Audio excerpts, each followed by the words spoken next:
Hello and welcome to Snide's Return, a tabletop roleplay podcast. My guest today has been on a seemingly endless quest to bring us action, adventure, and knowledge. From muddy sports fields to alien homescapes, he has trodden a new path through a multitude of multiverses and back home here on Earth. Like a crowning achievement, a halo, perhaps. He brings the comics, the characters, the worlds, and their powers off the panels, panes, and pages to our gaming tables, where the die have been cast. Here to chat with me about the Marvel Multiverse role-playing game and its future is returning guest, game designer, TTRPG content creator, and award-winning writer, Mr. Matt Forbeck. Matt, welcome back to the show. Thanks for having me back again. I appreciate it. Always a pleasure to have you back on the show. So for those that maybe haven't heard our previous interview, would you mind giving us a sort of a curtailed version of how you got into tabletop role-playing games, please, Matt? Sure. I started playing D&D when I was a kid, around 12 or 13. And I grew up in southern Wisconsin, a little town called Beloit. And that happened to be about 30 minutes away from Lake Geneva, Wisconsin, which is where Dungeons and Dragons started. So as I was growing up, I got involved in doing conventions and all sorts of other things like that, different events. When I went to college, I fell in with a guy named Will Nabling, who was previously the first vice president at TSR ever. We're the guys who published Dungeons and Dragons. And Will would take me out to different trade shows and have me help out companies like Mayfair and Grenadier and Iron Crown and such. And I kind of elbowed my way into working for them by saying, "Hey guys, I could do that stuff. I could edit, I could write, I could lay out, I could do whatever. Just give me something to do." And they did. And then when I got out of college, I went to go work for Games Workshop on a student work visa for 6 months. And after I finished up that, I came back to the States and started freelancing. And I've been doing that pretty much ever since. So that was in 1990. It's been a while now. I ran a company called Pinnacle Entertainment Group, which did Deadlands and Brave New World, and currently does things like Savage Worlds. I was one of the founders. I ran it with Shane Hensley over there for 4 years. And other than that, in a short period in about 2002, when I was working for Human Head Studios as the director of their adventure games division, I've been working for myself the entire time. So as a freelancer, I like doing it. I get to do all sorts of different stuff. Wow, that is a lot of stuff, and many IPs already across there from D&D, Games Workshop, and as you say, the Pinnacle Entertainment Group, and their releases. Has comic books, and this is a very pointed question to where we go next, has comic books always been there in the background? Yeah, I mean, comics have been something. I learned how to read on comic books kind of when I was a kid. I mean, I learned to read on, Dick and Jane and all that kind of stuff too. But I remember reading Spidey comics, which came out from Marvel, and a TV show called The Electric Company, which used to come on after Sesame Street. And there would be this guy, Easy Reader, who would introduce the bits on the TV show, and then also was in the comics. And Easy Reader was actually played by Morgan Freeman, believe it or not. Wow! And so there was the voice of God teaching me how to read alongside Spider-Man. That's amazing. So yeah, I've been at it for a long time. I actually just posted on Facebook a little while ago. I found a paper I wrote when I was in 7th grade called "The History of Marvel's Golden Age Comics." Right. And I'm like, so I've been, messing around with stuff like that and researching it and studying it, mostly for fun, since I was a kid, just because it fascinated me, right? Just the whole idea of this constructing a universe that you can have all sorts of different stories you tell in has always been kind of fun. And I always liked Marvel. I read a lot of DC stuff too, and even Image and Valiant and Malibu and all sorts of different comic book companies. But Marvel always spoke to me mostly because their characters were more flawed and more human, I think. And I think that was their big angle, and always has been, right? They just seem a little bit more grounded than some others. And, but they're still having fun, which I always enjoyed too, because it's one thing to have superpowers; it's another thing to have to be grim and gritty about it the entire time. So. Absolutely. And as a freelancer, you've created so much written word in support of the comic book world. I think most recently you've done something for Captain America, but the reason why you're on a TTRPG podcast and I'm asking about comics is the latest release into the TTRPG sphere, which is the Marvel Multiverse role-playing game, which has you as the written by almost on the Marvel website. You are the sole writer. So what was it like to take all your comic book passion, your freelancing skills and experience, and bring it all together to a TTRPG role-playing game for us all to enjoy at our tables? Well, it was a blast. I mean, it's also a it's a deep responsibility when somebody asks you to do something like this. You're like, wow, yeah, and then you're like, oh, and now I have to live up to all my own expectations over it because I've been uh, working on tabletop games and on comic book stuff for decades. And in fact, this was by far not my first Marvel project. I wrote a couple editions of the Marvel Encyclopedia. I wrote an Avengers Mm. Encyclopedia, a Captain America book. I worked on a couple different Marvel MMOs doing dialogue for different characters. I designed a game called Marvel Heroes Battle Dice. It was a mass market game, came out from Playmates Toys and about 20 years ago now. Jeez, maybe less. Um, and I actually worked on the previous edition of the role playing game, the Marvel Heroic from Margaret Weiss under Cam Banks, who was the main designer on that Mm. one. So yeah, I've been deeply involved in doing this kind of stuff for a long time. I also did the Brave New World role playing game I did that came out back in 1999. That was a superheroes game. So I've been this was kind of the thing where I'm like, yeah, that's my career's been leading to it in a lot of different paths all at once. Um, the guy who asked me to do it was a guy named John Nee, who was the publisher of Marvel Comics at the time, about 2020. Mm. And John, I had met when he was the vice president of Wildstorm, which was Jim Lee's division of Image Comics, way back when he started that in early mid '90s. Mm. And I came out there to help Jim and John and a guy named Drew Bittner, who was one of their editors, work on a tabletop collectible card game called Wildstorms, right, which was based on their characters. And we brought in some other Image comics as well. And so, 30 some years later, John says, "Hey, Matt, are you interested in doing this?" And I've kept up with John over the years. We've done other things together. So, Mm. and, he's like, "You're the only person I want for this." I'm like, John, I wasn't ever going to do, hardcore tabletop role playing game stuff again because honestly, it doesn't pay great. And, as much of as it's a passion of mine, Mm. um, I make more money doing video game work these days. Uh, So he's like, but it's for Marvel. I said, "Oh, you son of a, okay, of course, you dragged me back, man." And I've been really happy with it. The guys at Marvel are a great team to work with.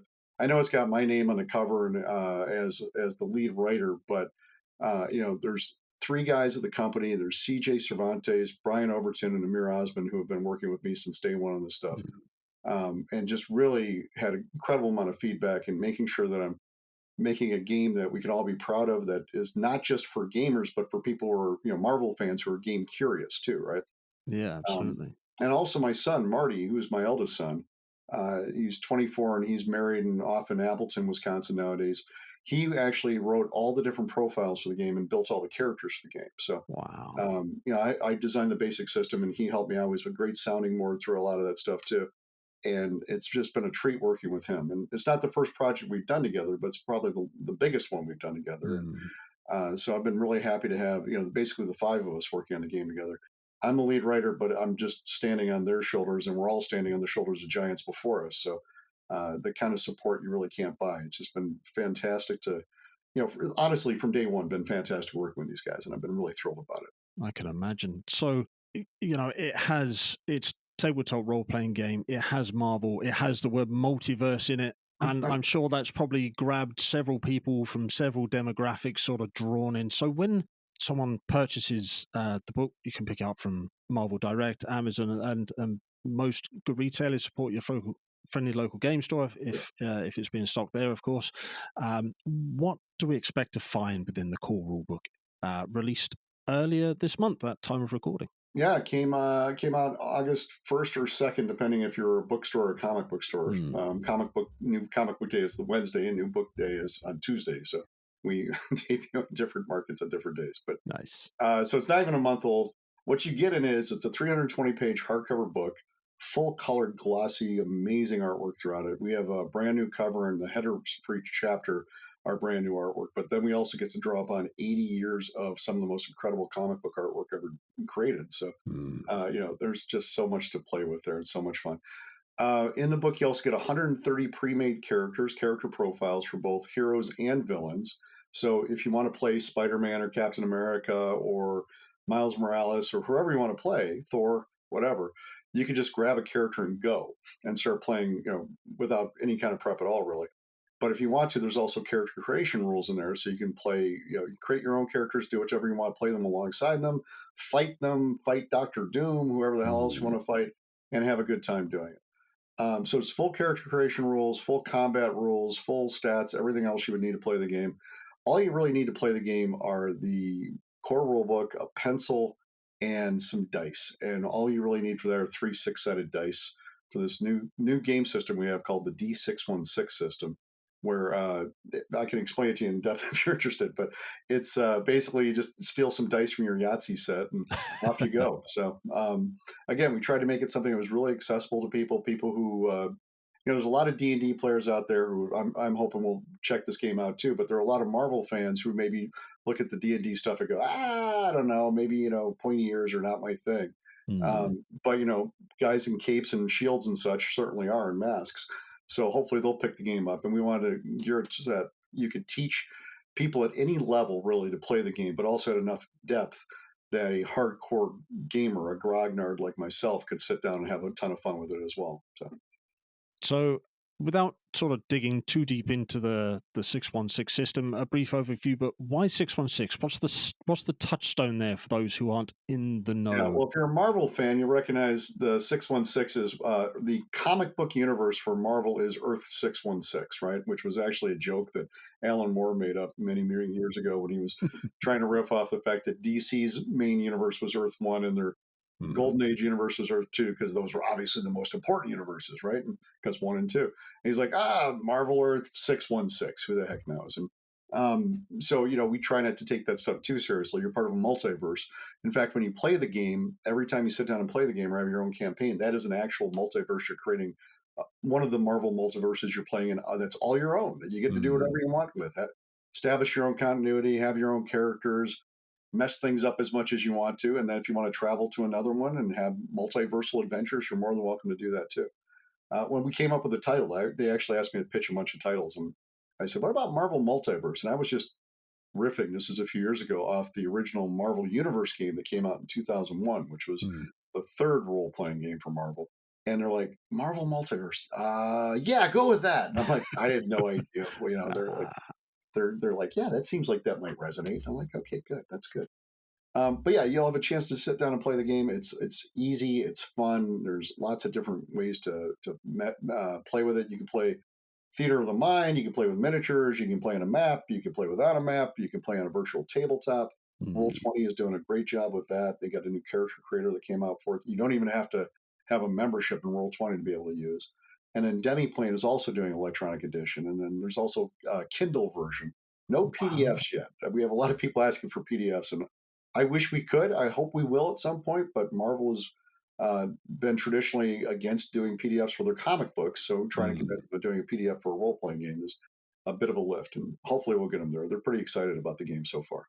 Yeah, absolutely. And so, you mentioned that say D&D bringing new players in, pointy ears might not be for everybody. So we can sort of move over to this game with a universe, a multiverse that more people are familiar with, should we say?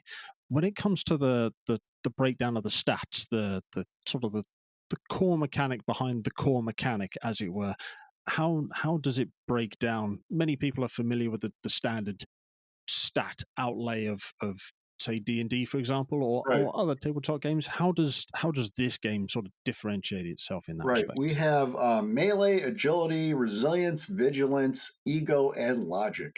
And if you take the first letters of each one of those, you might notice that they spell Marvel, right? And again, that's one of those things where we're not just trying to be cute, although it doesn't hurt.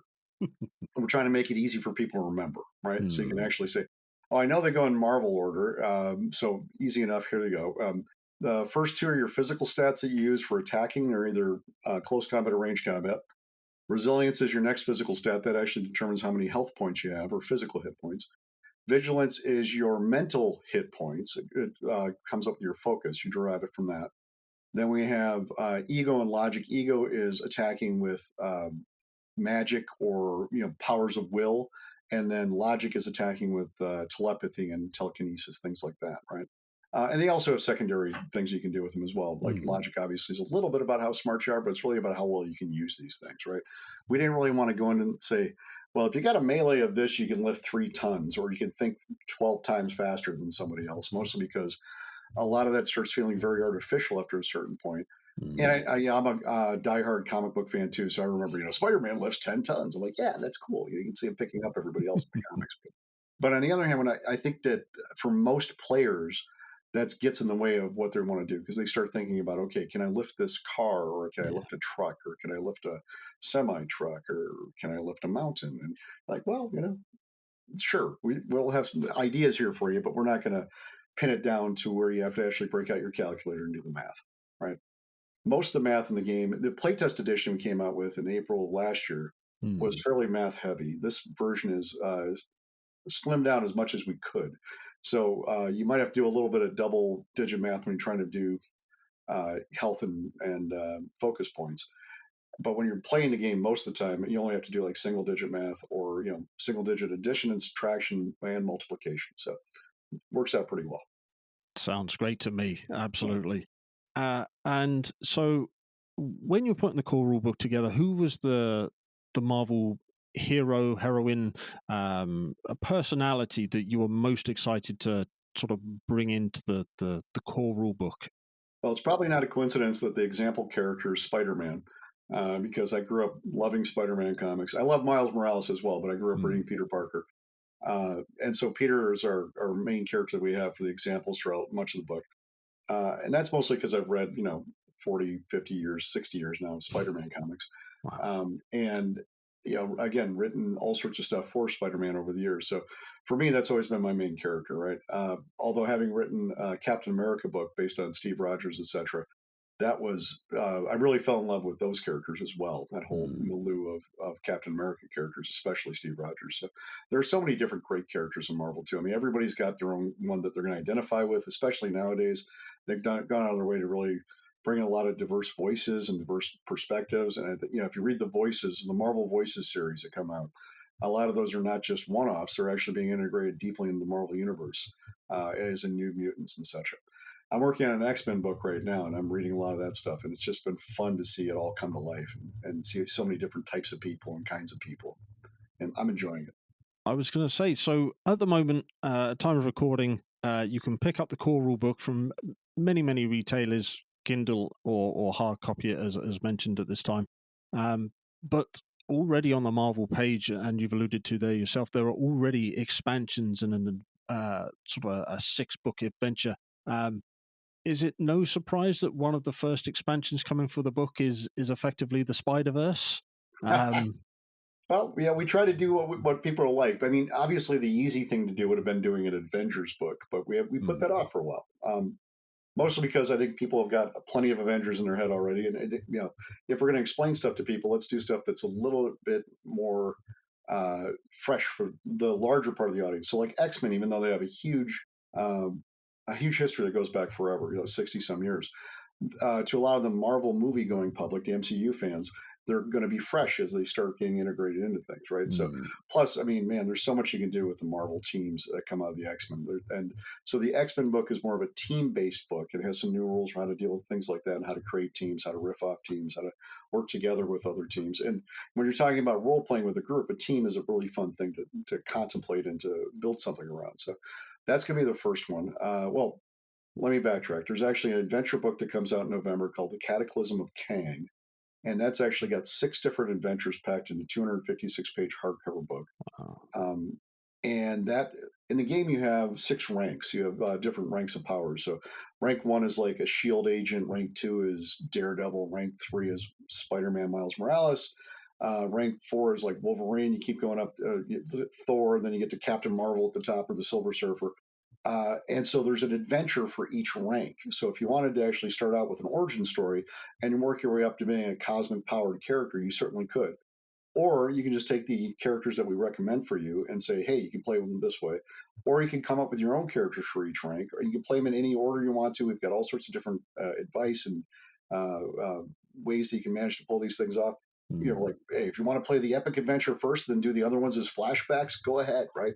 One of the pillars we try to have that we build a lot of this stuff on is that we're not here to tell you how to have fun. We're here to give you tools to have fun, right? Hmm. So if you want to play them a different way than what we have in here, more power to you. Come up with your own stuff.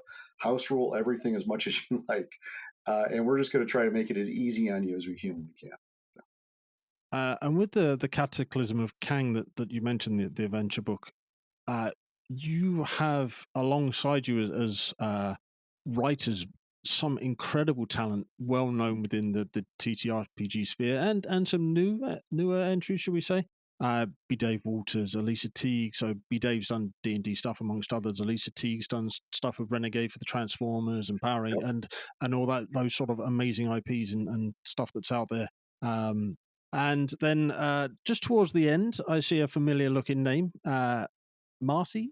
Yeah, some kid named Marty Forbeck. I don't. Yeah, that's Marty's my son. He's helping out again with the character profiles and a lot of the rule stuff. We also have Jesse Scoble and Devinder Thierry.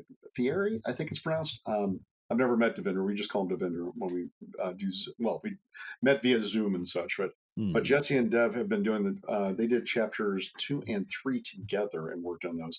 And Devinder's a little bit newer to tabletop games, but has been doing some stuff for a while. Jesse has been at it for decades. He used to work with Guardians of Order way back when.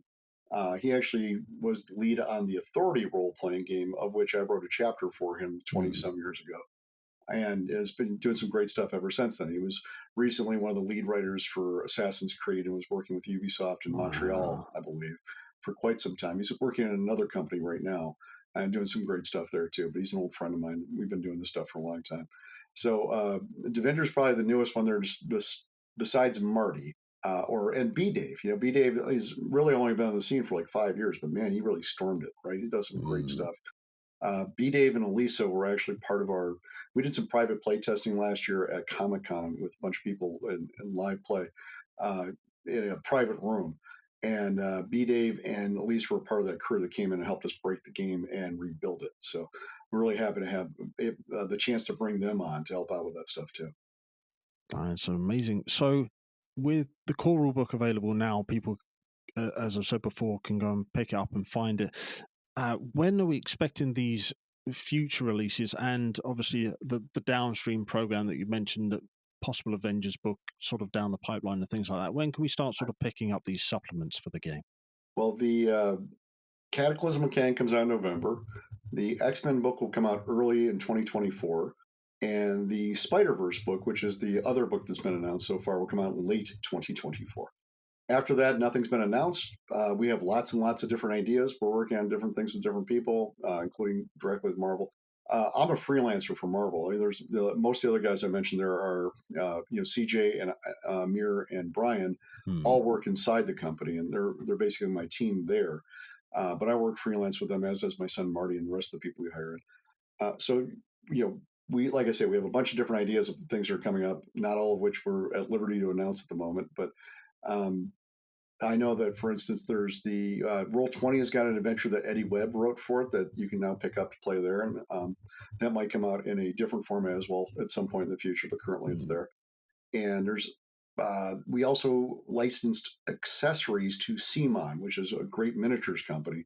And again, that's guy David Preddy over there, who's one of the founders of the company I've known for maybe 25 years, Hmm. all the way back to doing Dust, which was a World War II alternate history giant fighting mechs game. Um, and they do some amazing miniatures, right? So they're going to be doing pre-painted miniatures for us. They have official dice for the D616 system. You can use whatever dice you like, but having one of the things about the one on the 616, the middle die, is that if it comes up on a one, that's a special die, and you get a fantastic result. So while you could just say that happens when I roll on this particular die I picked out of my pocket, it's nice to have the official sets too. Hmm. They're also talking about doing starter sets and narrator screens and all sorts of good stuff. So there'll be a ton of stuff coming down the pipe, and we're looking forward to having a really well supported game. The game's been selling very well. The guys at Marvel are incredibly excited about it. Not just the team I've been working with, but a lot of the upper management now as well. Hmm. I mean, we're into Walmart, Target, and Myers, and all sorts of different places. And so you're going to be able to see it and buy it everywhere. And then hopefully you'll go to your friendly local game store to pick up everything as well, because I'm a big fan of local game and comic book stores, and anything we can do to support them as well, we're all behind. Hmm. So that's where we can sort of go and find the game and its future releases and the accessories to support the future releases and the core rulebook. But what about you, Matt? Where can Ah, we find you and all the things you're associated with, please? well, the easiest thing to do is just go to forbeck.com, Forbeck.com. And you can find my website there, and it's got links to most of my social media stuff. Twitter is kind of falling apart underneath us right now. So Slowly. I Yeah. have joined like every other social media in the world. You can also find me on Facebook, but I'm on Twitter. I'm on Blue Sky and Threads and Mastodon Mm. and Instagram, and I'm sure lots of other ones I'm forgetting And about. on and So on and on. I'm not terribly shy. Stick my name into Google, it'll come up. There aren't that many Forbecks in the world, so it's either me or the William Guy Forbeck Foundation, which is fights childhood cancer. So that's a good thing too. That's So, a noble cause to be yeah, misnamed as, I suppose. So yeah, I will make sure there are links down in the description below to your website and various places, including where you can be found on Amazon, so you can be followed there as well to keep a track of all the amazing things you've been putting out, which, to be fair, covers such a wide gamut of stuff. I wrote a few down. So there was the Endless Quest D&D books. yep, Blood Bowl is one. You hmm mentioned Games Workshop earlier, and books within that sort of sphere. Uh, your own TTRPG and work that has continued with that, Shotguns and Sorcery, Halo, Minecraft. That's as a freelancer, pulling from and dropping into each of these different multiverses, sticking with the theme of the interview, I guess. What is that like to sort of shift your focus from very intense subject matter to something a little more lighthearted, for example? I like doing that. I like keeping. I think it helps keep me fresh. If I was just writing, like I did a Warhammer 40,000 video game. What the heck? It was Tacticus. Came out Mm, for mobile games last year or the year before. I think it was last year. And if everything I ever did was in the grim future, there is only war, I would probably get tired of it, right? So mm, it's good for me to be able to break that up with like Blood Bowl or Halo or Minecraft, or I did a Life is Strange book for the video game series. Anything like that, just to have some fun. I get hired in to write humor for things occasionally too, because I've been known to make a joke or two in the past, and it works pretty well for me. Um, and I also get to write really dramatic and dark and grim stuff as well. I think one of the funny things about it is you can't count on your audience to follow you from one to the other, right? mm, Because if you're big in the grim darkness of the future, maybe that's where you want to stay. Whereas I might wander off for a while and come back to you in a year or two, but which is fine. I mean, I think we all need to have ways to enjoy what we're doing. And I don't tell anybody how to do it. And for instance, if you're reading Halo novels now, I've written a Halo novel in a few years. Go follow my friends, Troy Denning and Kelly Gay, who've been doing great stuff with that. Fresh voices are always a good thing to have come into. I don't think I need to hog everything for any particular thing. And I honestly, I just like working on different things. That's one of the great things about being a freelancer is I'm not wedded to one company, so I mm, don't have to say, well, now I'm into D&D for life. And despite the fact I love D&D, I think if I had to do D&D every day and nothing else for 30 some years, I might get tired of it. So nowadays, if somebody comes up and says, Matt, we want you to do a D&D project, I'm like, oh yeah, I've done D&D for a while. Cool. And in fact, I just wrapped up a project that hasn't been announced yet for D&D that'll come out from a third party, hopefully sometime later this year. So you'll hear more mhm, about that. But it's just, it's such a big, wide world out there. I like to read and play and do all sorts of things mm. myself. I don't feel like I need to limit myself as a creator as well.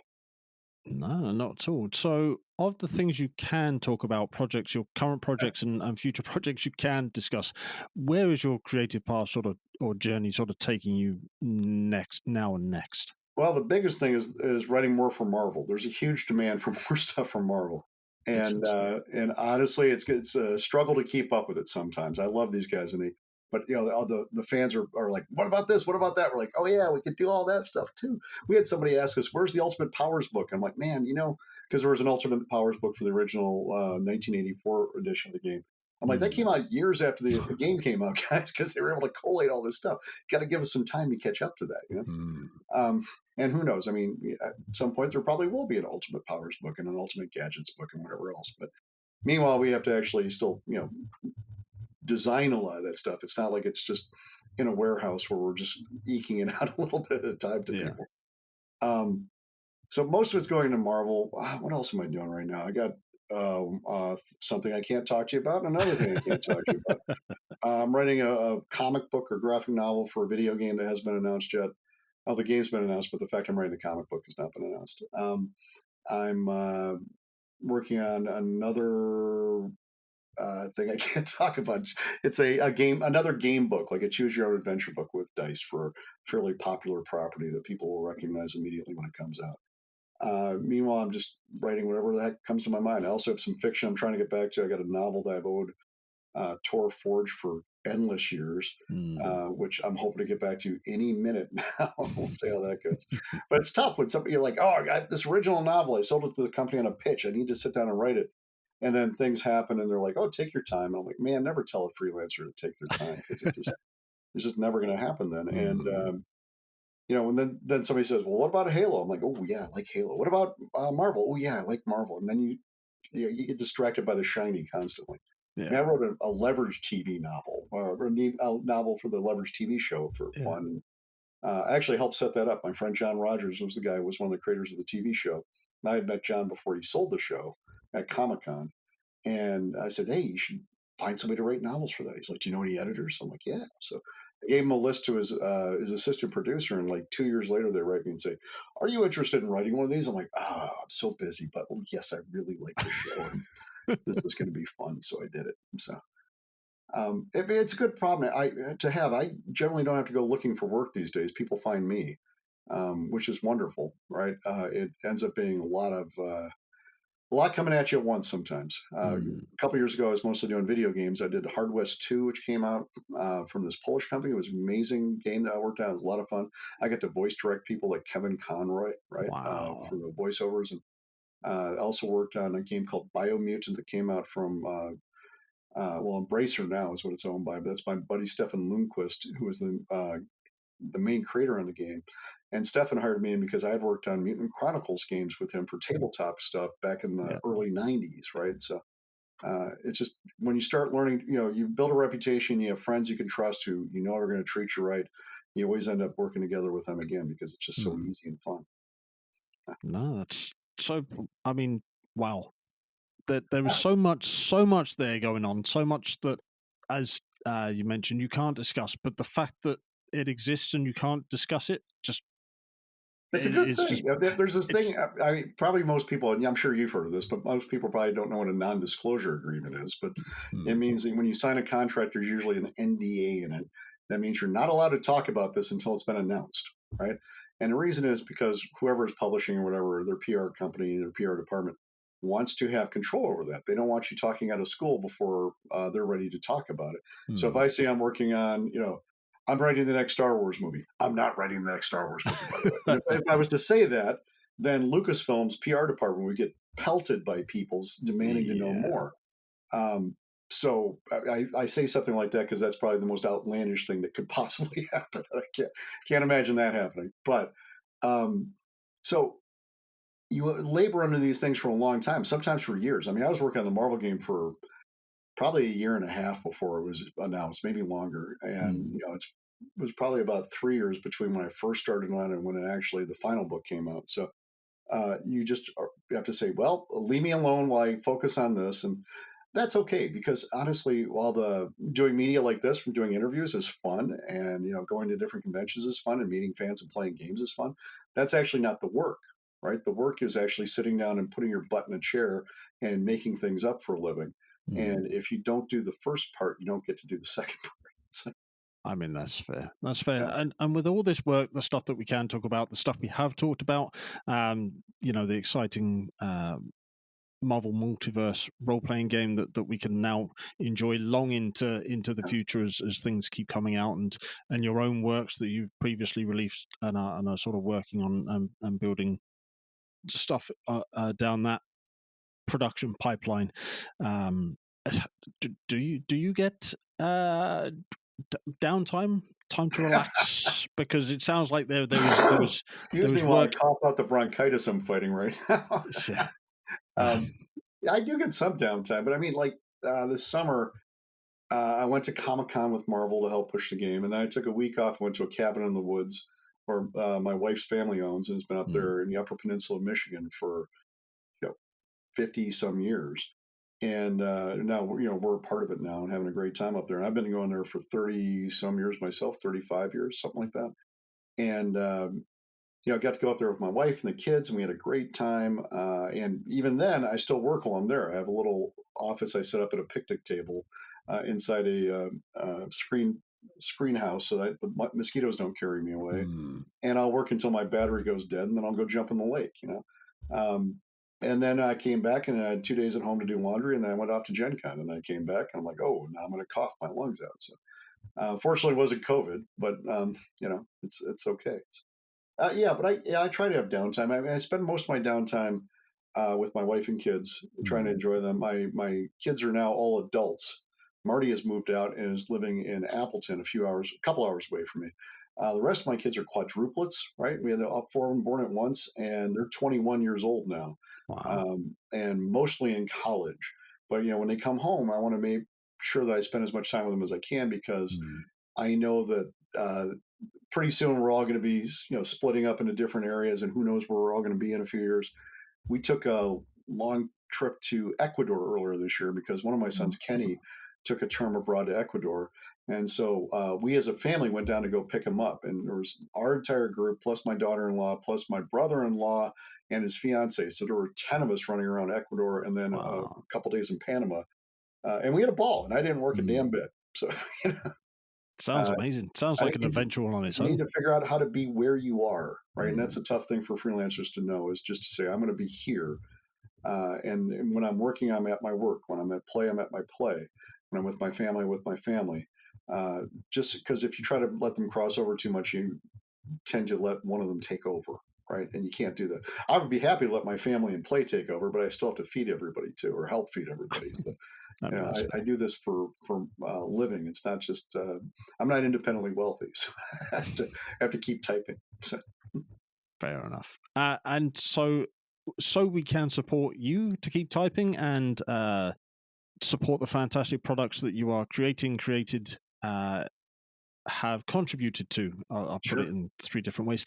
Remind everybody where we can find you and where we can pick up the games and all the sort of the products you're associated with, please, Mark. Sure. Again, you can go to www.forbeck.com, Forbeck, and it's got links to a lot of the things I've done. For the Marvel game, you want to go to marvel.com/RPG, right? Role playing game. And there's all sorts of different things there. Marvel doesn't sell direct, right? Just like they don't sell their comic books direct, but they have lots of links there to different places you can buy them to. In fact, I think there's a comic book shop locator there and that kind of a thing. So, hit your locals if you can. Hmm. If you're looking to do the shotguns and sorcery thing, we're actually still selling through Backer Kit through as pre-orders right now. So you can buy that. You go to shotgunsandsorcery.com and you can pick up that as well. I'd be delighted. That's a product that nobody else is publishing. My son and I have self-published that through my own company, and we have a ball with it. I try to do these things where when I'm self-publishing, my expectations are low because I know I'm too busy writing to actually spend much time doing marketing and things like that. So we Hmm. usually do a Kickstarter and say, here it is. And then we just set it out there. You can come by and pick it up later, but we're not paying as much attention to that. Because then, Marvel comes along and says, hey, we're doing this. Okay, well, let's go do that. That sounds like fun too. And it has been. I mean, I've been really, really lucky. I'm really fortunate to have been doing this as long as I have. Hmm. And I'm really grateful to everybody out there who buys my stuff and plays this stuff. A lot of times in tabletop games, people don't follow creators so much. They just, they buy whatever they think is cool, right? Yeah. And that's fine. I mean, if you want to follow me as a creator, great. I really appreciate it. But if you want to follow me, just buy the stuff I do, that's fantastic too. I mean, I've got like 12 novels I self-published. Part of them was Shotguns and Sorcery, but I've also got 30 or 40 other novels that you Hmm. can go buy. Hit your local bookstore, go to Amazon, wherever, whatever's easy for you, and I'll keep doing it because my wife wants to retire here in a few years. She's like, I'm just tired of working. We're shy of retirement age by quite a bit still, but she's like, I could give up all this. I'm like, yeah, they're gonna just basically find me at my keyboard, keeled over somewhere in my 90s. I hope. Because Let's hope not. I don't really, even if I hoped I'll keep making money at it, but I don't really Hmm. care if I don't want to quit it. Right. When somebody says, well, you don't have to do this anymore, I'm like, yeah, but still, I'm going to keep typing. I like doing this stuff. It's Yeah. great fun. Why would I give it up? To steal a slogan from something totally unrelated, but I guess it's sort of when the fun stop kind of thing. Yeah. Yeah. But it's always fun. I mean, part of that you were asking before about what it's like to do a lot of different things. I think that Mm, helps keep me fresh, right? And it also it helps me diversify. So, for instance, if one industry starts to fail, I have other ones I'm working on. So, because I write novels, I write comics, I work on video games, I design toys, all this kind mm, of stuff.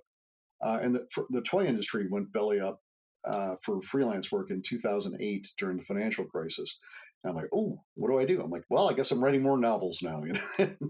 I'm working more on video games, and that was fun. I made a ton of money doing toy stuff for Playmates Toys and other companies. But uh, you know, sometimes things are out of your control, and you just got to yeah, move on to the next thing. So, that's fair enough.